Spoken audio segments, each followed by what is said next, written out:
Get a deeper connection with the Cougars of BYU sports.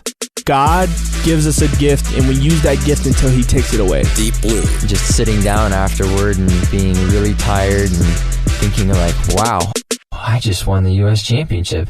This is Deep Blue. Here's your host, Jason Shepard. Thanks for tuning in to a brand new episode of Deep Blue. This is the show where we get to know the person behind the number that you see on the field or the court. These are the true stories of BYU athletes from their own mouths. And my guest today, man, am I happy to have him in studio today. He is the president of Brigham Young University. He is C. Shane Reese. President Reese, thank you so much for taking a few minutes today. I appreciate it. Oh, I'm thrilled to be here. Thanks so much. I got to say that I feel like a little bit of a poser today. You mentioned in your intro that this is for athletes in their own words, and I'm certainly not an athlete. Those that have played basketball with me before can confirm that there's no athleticism in me whatsoever, but I am honored to be with you today. Well, I get to see you at a lot of athletic functions, and I think the last time I saw you was when we were in Kansas City for the women's Big 12 basketball tournament, but I'm excited to be able to have this type of environment to just sit back and talk about you and your life and everything surrounding being the president of BYU. So again, thank you for doing this. It's going to be fun. Thanks for having me. I really appreciate it, Jason. Okay, so now you mentioned that you wouldn't consider yourself an athlete, but I mean, did I hear correctly that you were your high school's mascot? Wow. Your team did its research. It's impressive. I was my high school mascot. We were the Monsanto Monarchs, which immediately brings to mind a butterfly. But I will say that we were the king of the beasts, and so I was a lion, close relative to Cosmo. And Monty the Monarch I was for about 6 months in high school. Well, so take me through how that even becomes a thing. Was that something that you sort of fell into? Was it something that you wanted to do? How does that even start? Well, I think what happened is just as the cheerleaders get ready for state championships, which we all know what that period of time is in high school, I think our cheerleaders were looking around and they had to find somebody to fill the role while they were getting ready for cheer championships. And I think they looked up in the stands and found the most obnoxious student, first of all, and second of all, the student who would most likely fit into what was typically a smaller young woman's costume. I was short as a high school student. I was 4'8" until the end of my sophomore year in high school. So I think I had two qualifications precisely. I was obnoxious, and I was also not very big. So did you have like a trademark move? Like were you? Because we talked about you got to be pretty athletic to be a mascot. So did you have a move, or was there something that was specific to your school or that you brought to the table? I did not have a signature move.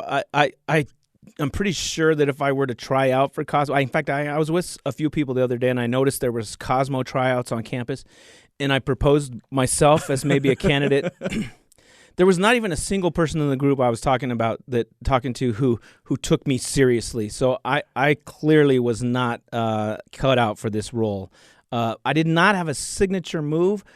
I made a few gestures as the mascot. We were also a non-talking mascot at Monsanto High School, and that's part of why it was a short-lived stint as the mascot. Is I'm not sure that the administration was particularly pleased with my performance, so I was out. But it was a short period of time that I loved it. I really was. I was energetic. I could say that's it. That's what I had. That's what I brought to the table. Okay, so what can you take from being a mascot that has now led you to being the president of a university? Is there any correlation between the two?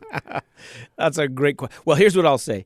From the time I was in high school, I was a loyal guy. I still follow Monsanto High School sports. I'm closely connected with what they're doing, whether it's football or basketball. And this is in New Mexico, This is in New Mexico, Albuquerque, New Mexico, which is where I grew up. And our basketball team was historically very good. And recently our football team has been we were abysmal in football, which, by the way, abysmal in football when I was there. We had a good soccer team, but I keep track of Monsanto High School. And I will say that the lessons, if there's one lesson I learned as a mascot is be passionate about your school, be loyal to your school, and that's certainly something that has carried through for me as the president. That's probably the only thing that really translates particularly well. Well, You're coming up on about a year, so you're 1 year into being the president here at BYU.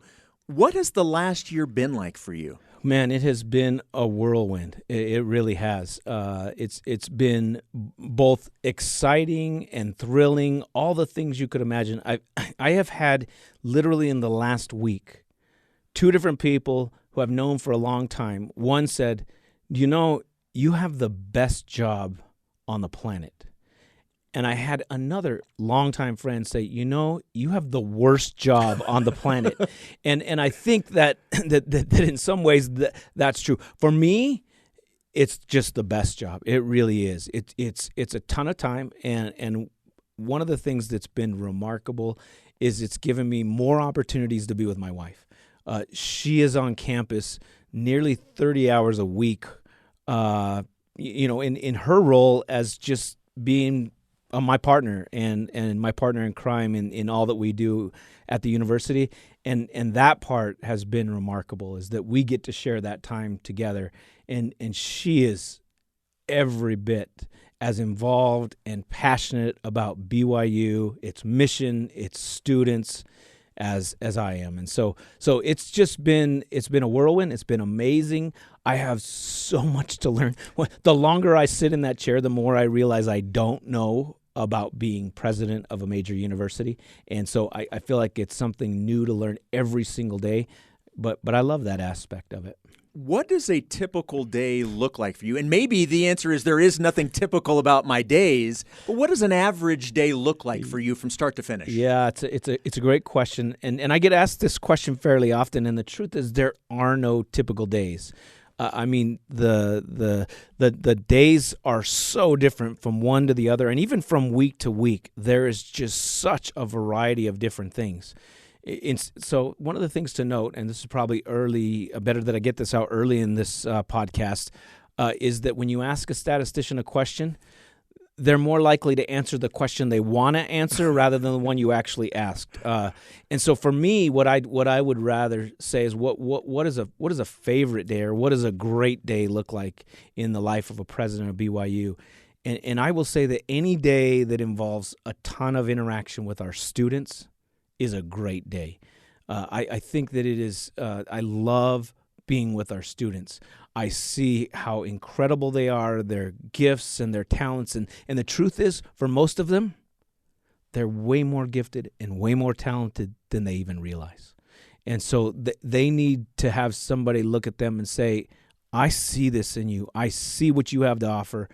It is anytime I'm with students, so whether it's a performing arts group that's performing on one place on campus, or whether it's an athletic team, I've loved going to practice. They actually invite me to practice. I remember my very first week as president, the softball team invited me to come to practice and have a catch. I'm a guy that loves to go in the backyard and have a catch, and to be out there with the softball team and have a catch was a remarkable introduction to being president. I'm like, look, if this is what it's about, I can go have a catch anytime.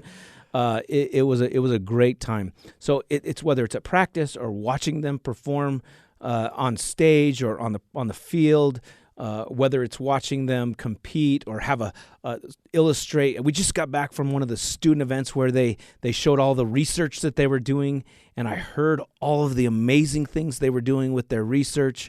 I see students on study abroad. Any day that involves lots of time with our students is a great day in the life of president of BYU. What was the process like before you were appointed to this position?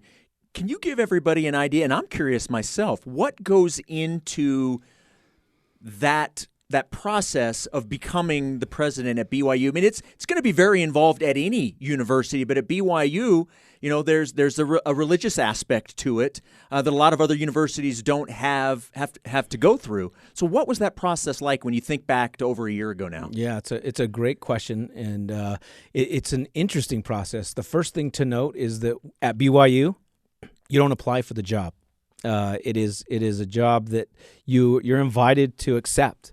And so I'll just share a little bit about the experience. It was a remarkable experience for me and my wife. We were getting ready to go on a trip. We had been invited to come to the Jerusalem Center with some of our students when I was the academic vice president, which is the post I filled just before being the president.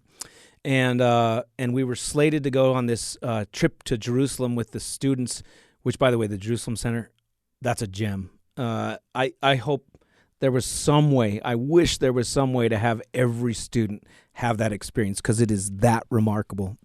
So we were ready to go on this trip, and I got an email of all things.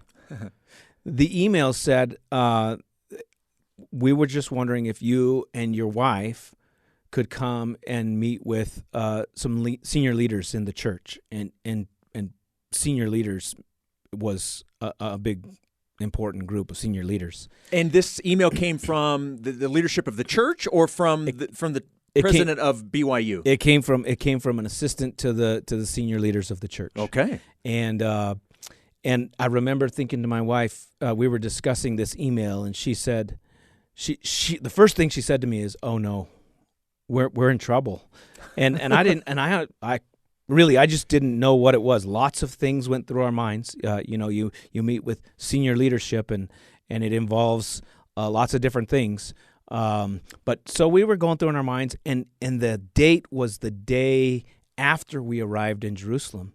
So there's nothing like getting invited to meet with senior leadership of the church and saying, I'm not available. But I did, and I said, we'll certainly change our plans, but we were wondering if there's a possibility of meeting a little bit earlier, because we're going to be gone for 10 days. And they said, sure, we'll make that happen. Here's the date and the time. And it turns out that the date and time were about 3 hours before our departure time, the flight leaving to Jerusalem.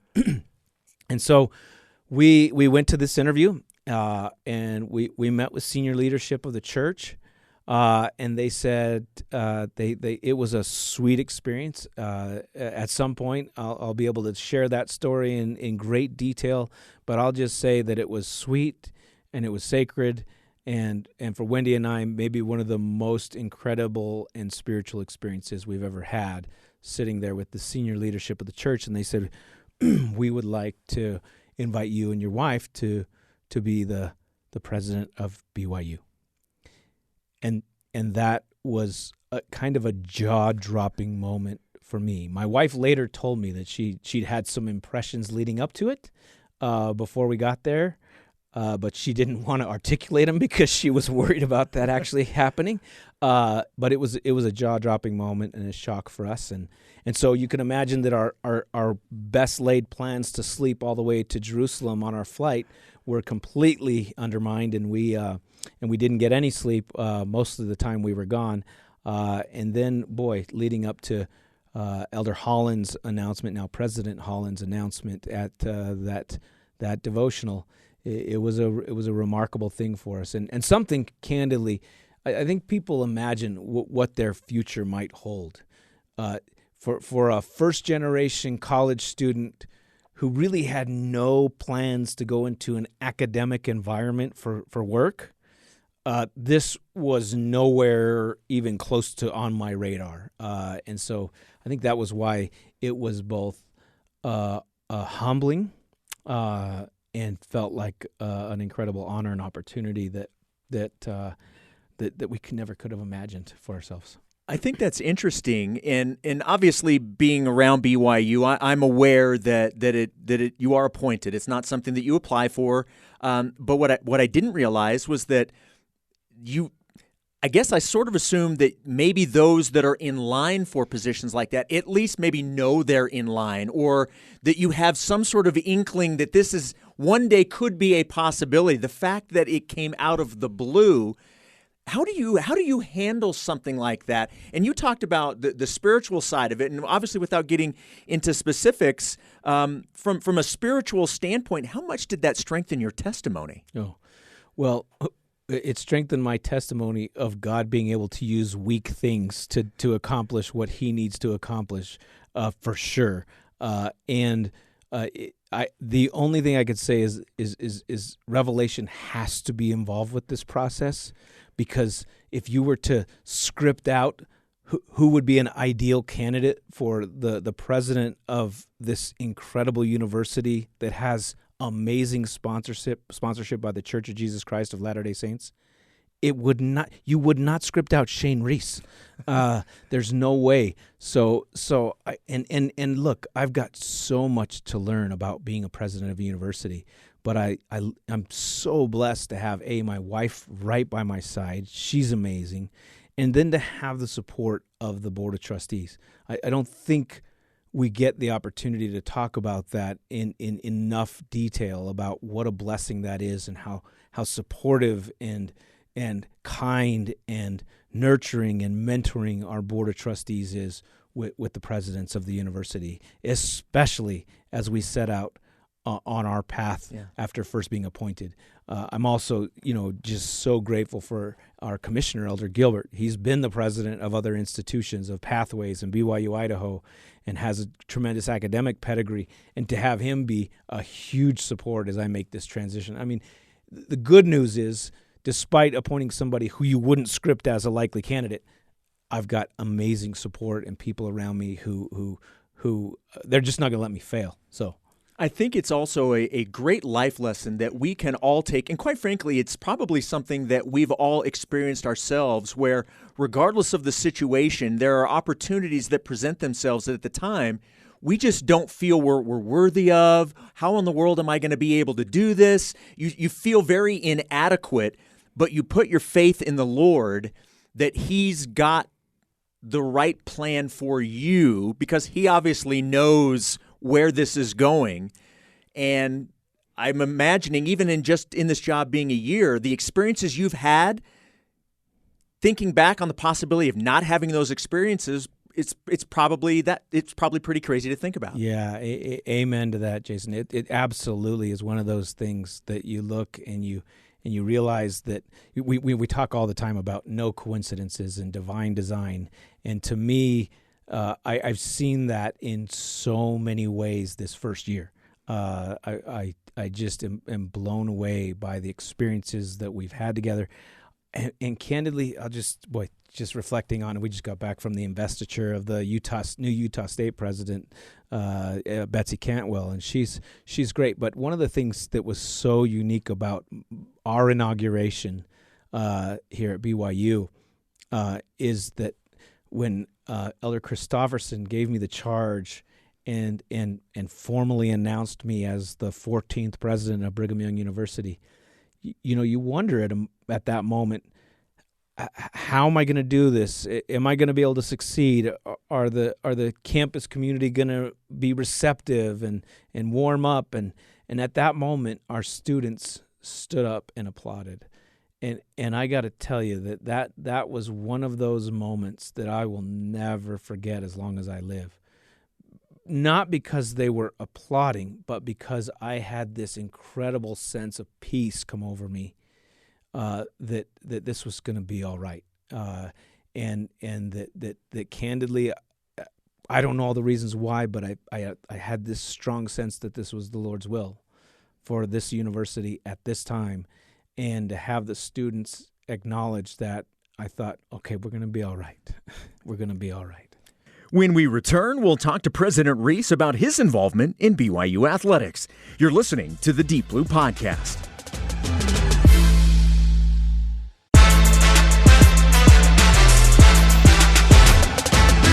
Welcome back to the Deep Blue Podcast here on BYU Radio. My name is Jason Shepard. My guest today is BYU President Shane Reese.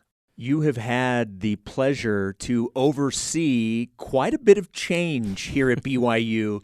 And speaking specifically from an athletic standpoint, you were overseeing the university when BYU played its first game in the Big 12. How do you think the first year in this brand new conference, in this brand new world has gone? It's gone, really, on the aggregate, you have to say it's gone swimmingly well. The naysayers out there are certainly going to say, BYU, they just don't belong in that league. And it didn't matter whether you were talking about football or whether you're talking about basketball or the amazing success of our women's soccer team, or we have had in every sport incredible victories that clearly laid down the standard we belong in this league athletically And then when you combine with that our efforts and really our BYUtv combined with the church, with our alumni relations for tailgates that were a game changer for us. I wish that I could share with your listeners, with the world, the unsolicited letters that I received as president of BYU for the goodwill built in our tailgates that we conducted as part of every both home game and away game. The spots that were done on the other universities' alumni, which we called big stories. It was unbelievable. They can't believe that we, number one, wanted to do them, but then also that I've heard the stories behind the scenes from all of these other universities that could not praise those enough and are so grateful for the stories that BYU is able to tell about their universities. It is unbelievable. Literally, I think when we went to the first university, and I won't name the university, their first response was one of complete and total skepticism. You're going to do what? You're going to come and feature a story about the good things our alumni are doing, and you're going to pay for this? You're going to resource this? They were blown away. And that same university, when they saw what the product was and how it was completely and totally focused on their alumni and the good they were doing in the world, they asked permission to use it as part of their institutional spot because it was such a remarkable effort. What I love about that is not only those high-level things, but I loved the letters that I got from the local Chamber of Commerce saying, you don't know what this means to our community. To have somebody who candidly we've always viewed as our enemy. The visiting team is our enemy, our arch enemy, somebody we are trained to hate. And we couldn't because of the efforts that you went through to showcase the good that's going on in our world. You will change how we receive visiting teams going forward. And I just thought, and that's the entrance into the Big 12, I think, that makes such a difference for us. And candidly, we're going to continue to compete on the field, on the court, all of those places as well. That's only going to increase our ability. It's one of the things I love about this. It was also a great collaboration between BYUtv alumni. The church was huge because they helped us donate materials and other supplies for all the service projects that were involved.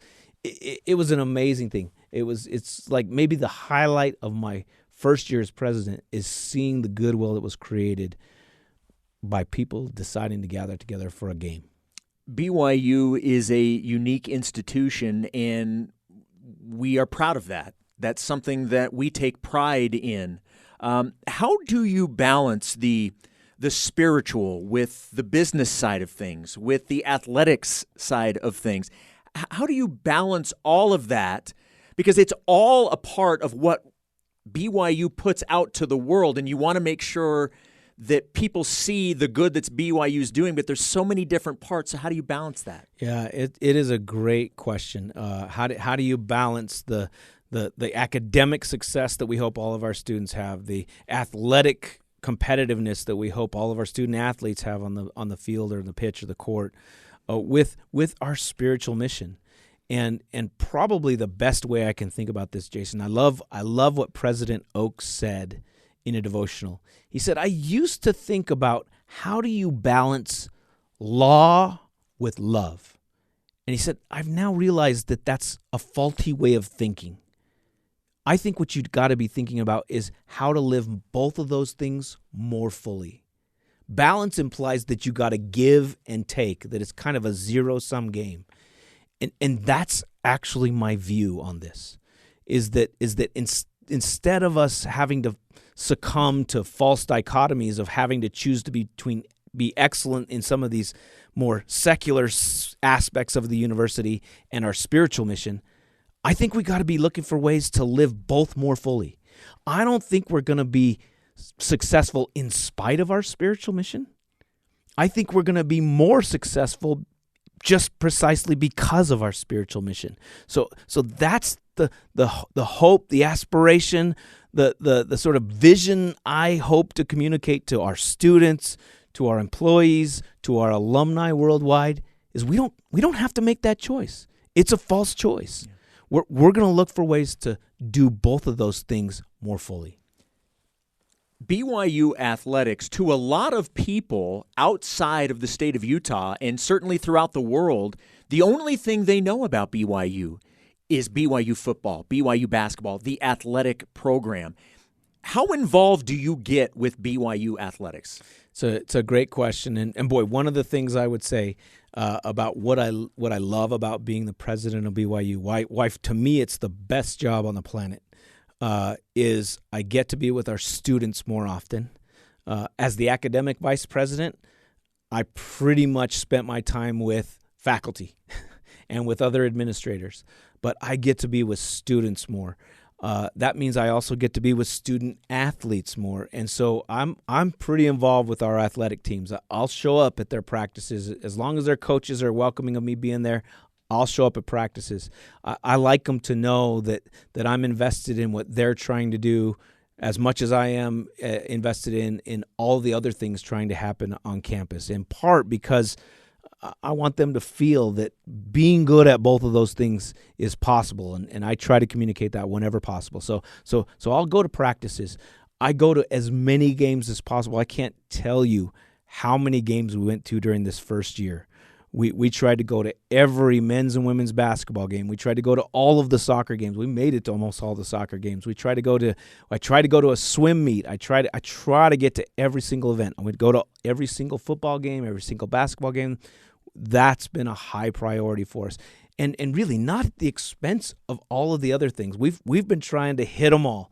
We go to performing arts events. We try to hit everything on campus. But athletics is something that I'm invested in part because, candidly, I'm a fan. Yeah. I have been my whole life. I've done sports analytics work myself, and so I've been pretty invested in athletics. So I get involved. I have a great relationship with all of our head coaches, and most of their assistants I know really well.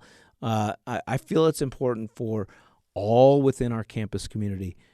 Athletics, performing arts, academics, all of the various aspects of the university. I think they need to know that their president, understands who they are, sees them and sees what they contribute to our grander mission as Brigham Young University, and that they know that they're valued. So those are some things that Wendy and I together have felt like was an important part of what we do. And we hope we can continue to find the energy to do that every single year. We hope this isn't just year one kind of honeymoon.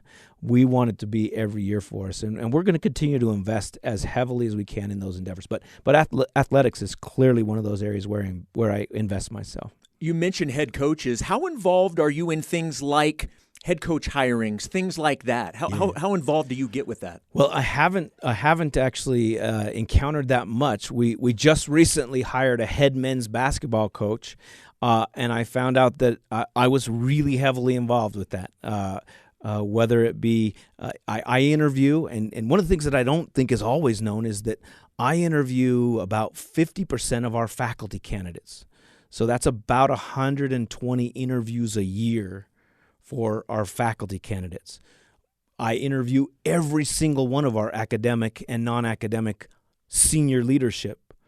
Well, head coaches are senior leadership within athletics, and therefore I'm involved in a personal one-on-one interview with every single head coaching candidate, and in some cases assistant and associate coaches as well. So I'm pretty heavily involved with that process. There was way too much to cover in just one single episode with President Reese. So coming up in part 2, we'll talk to President Reese about wanting to leave BYU not long after getting here as a student, eventually returning to Provo as a professor, and almost leaving again to take a job with former Cougar offensive lineman Andy Reid. My name is Jason Shepard. Josh Bergstrom and Ben Hall produced this episode. Deep Blue's senior producer is Cleon Wall. You can download and subscribe to Deep Blue on all podcast platforms or find all episodes on the BYU Radio app. Deep Blue is a production of BYU Radio.